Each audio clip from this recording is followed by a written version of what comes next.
এখন আমি থোর ভাজা করে নেবো। তার জন্য আমি ওভেনে কড়াই বসিয়ে দিয়ে দিয়েছি কিছুটা পরিমাণে সর্ষের তেল। তেলটা গরম হয়ে গেছে, তেলের মধ্যে দিয়ে দিচ্ছি কালো জিরে ফোড়ন, দিয়ে দেবো খুব সামান্য পরিমাণে একটু হলুদ গুঁড়ো, দিয়ে দিচ্ছি কুচিয়ে নেওয়া থোর আর দুটো কাঁচা লঙ্কা ভালো করে দিয়ে পরিষ্কার করে নিয়েছি, দিয়ে দেবো পরিমাণ মতো লবণ, দিয়ে দিচ্ছি স্বাদ মতো চিনি।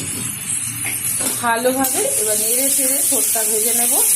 অনেকে কিন্তু এরকম থোর ভাজা খেতে ভালোবাসেন, যারা ভালোবাসেন তারা অবশ্যই একবার ট্রাই করবেন, আশা করি ভালো লাগবে। ভালো লাগলে আমার চ্যানেলটিকে সাবস্ক্রাইব করবেন, লাইক করবেন, শেয়ার করবেন। দিয়ে দিচ্ছি কুচিয়ে রাখা কিছুটা ধনে পাতা না থাকলে দেবেন না, অনেক সময় সিজন থাকে না, সেই সময় শুধু ভেজে নিলেও ভালো লাগবে। ঢাকার কোনো দরকার নেই, ঢাকনা ছাড়াই আমি ভেজে নেবো, যেহেতু ভীষণ কচি থোরটা, এমনি সিদ্ধ হয়ে যাবে।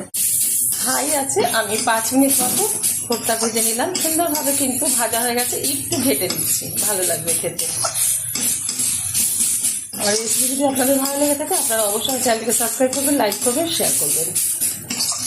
ভাজাটা হয়ে গেছে, তুলে নিচ্ছি একটা পাত্রে, গরম গরম ভাতের সাথে সার্ভ করবো, আপনারা অবশ্যই ট্রাই করবেন।